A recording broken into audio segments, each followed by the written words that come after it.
पति ब्रह्मचारी। सूरज, रिया की शादी की तैयारियां शुरू कर।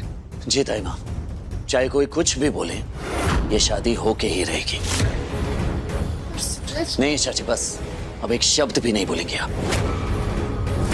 मैं जानता हूं आप काव्या की शादी आरव से करवाना चाहती हैं, पर अब ये नहीं होगा। अब आप इस मामले में कुछ भी नहीं बोलेंगे, और ये आखिरी बार समझा रहा हूं मैं आपको।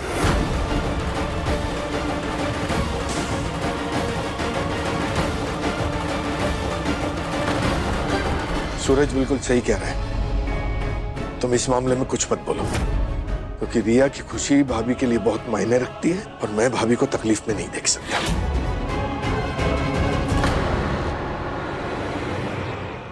सच जानते हुए भी मैं गलत रिश्ता कैसे हो जाने दूं? आई एम सॉरी पापा जी, पर आपने मुझे सिखाया ना कि गलत के खिलाफ आवाज उठानी चाहिए। अब मुझे सीधे अपनी बात ना रख के कोई और रास्ता अपनाना होगा।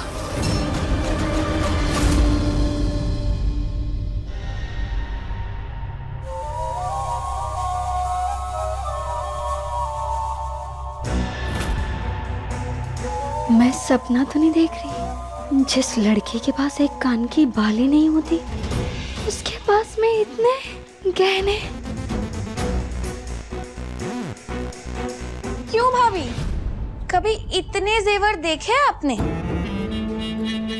खैर, ये गले का हार देख रही हैं? पता है कितने का है? 2 लाख।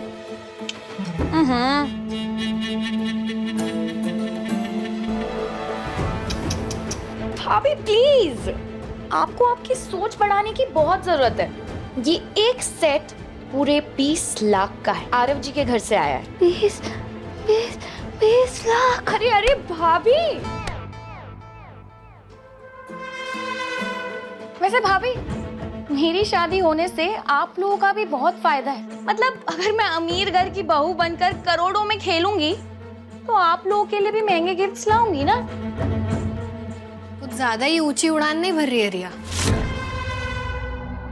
कहीं ऐसा ना हो कि उस ऊंचाई से गिरने पर तू खुद को संभाल भी ना पाए। 2 बिल्लियों की लड़ाई शुरू हो, उससे पहले निकल लो मोनिका।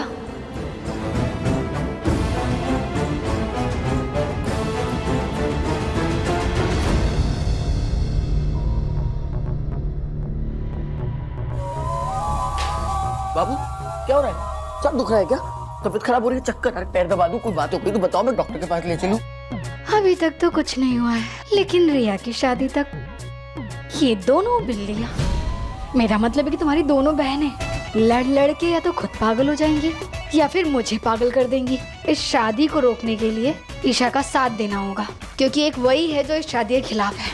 देखो वो सब तो ठीक है, लेकिन मेरी बहन। हाँ, सोच लो, तुम अपनी बहन के बारे में सोच लो। अरे पहले अपने बच्चे के बारे में सोचो ना। जब पैसे आ जाएंगे तो कहीं पे भी धूमधाम से तुम अपनी बहन की शादी करा देना, कहीं पे भी। हाँ, अच्छा ठीक है बाबू, तुम ही समझदार हो, तुम एकदम सही कहती हो। इसके लिए आज से हमें ईशा की टीम में रहना पड़ेगा। हाँ, ईशा टीम। ईशा टीम। अब जिसे पंख मिलेंगे वही उड़ेगा ना।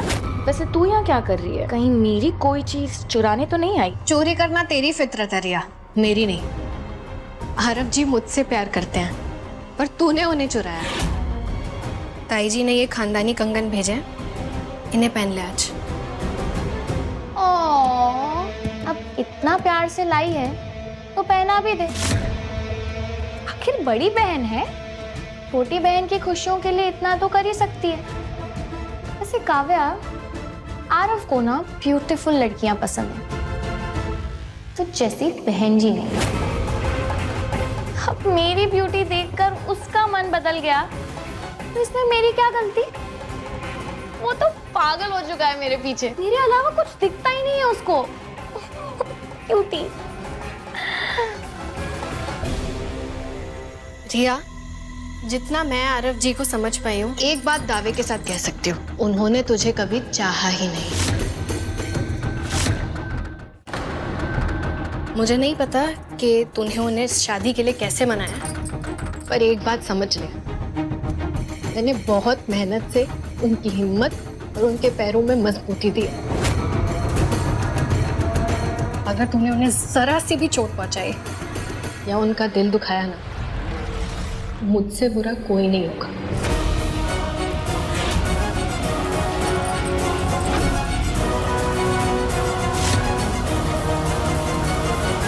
काव्या, कंगन पहना दिए? शाबाश। अब एक काम कर बेटा, अदिति रसोई में अकेले लगी है, थोड़ा हाथ बटाते जाके उसका। हाँ,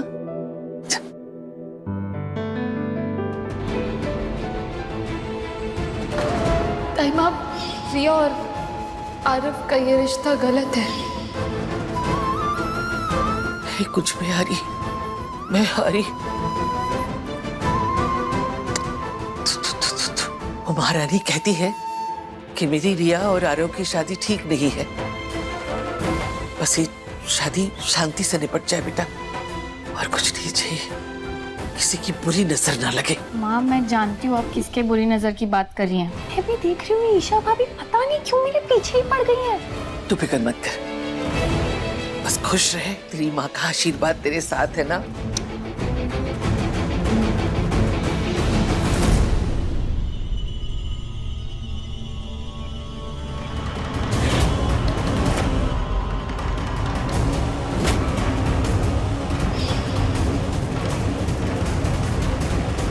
कर ली आपने सारी कोशिशें मेरी शादी तोड़ने की। अब तो सुकून मिल गया होगा ना आपको?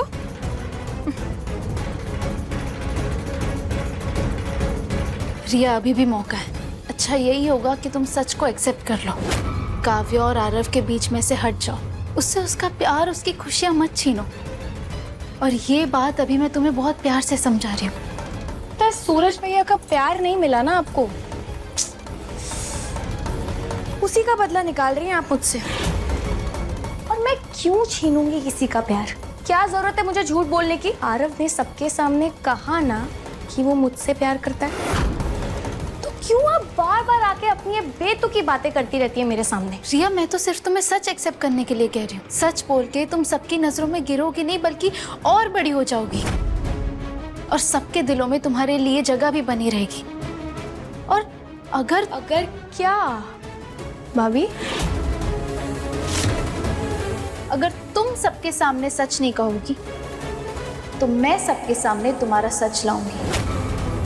फिर ना ही किसी के नजरों में तुम्हारे लिए इज्जत होगी और ना ही किसी के दिल में तुम्हारे लिए जगह। आरव तो तुम्हें नहीं मिलेगा, पर परिवार वालों का भरोसा भी तुम खो दोगी।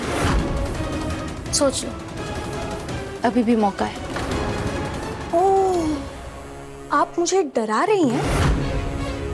तो मेरी भी एक बात ना ध्यान से सुन लीजिए ईशा भाभी, मैं आपसे नहीं डरती। जाइए, जो करना है कर लीजिए। पता नहीं कौन से सच्चाई की बातें करती रहती है। अरे खुद का घर तो बसा नहीं पाई, 15-20 दिन में फाइनल डिवोर्स के पेपर्स आपके हाथों में होंगे। तो जाइए ना, करिए ना अपनी पैकिंग, कि मेरी विदाई से पहले आपकी विदाई तो पक्की है। आई बड़ी मुझे ज्ञान देने वाली।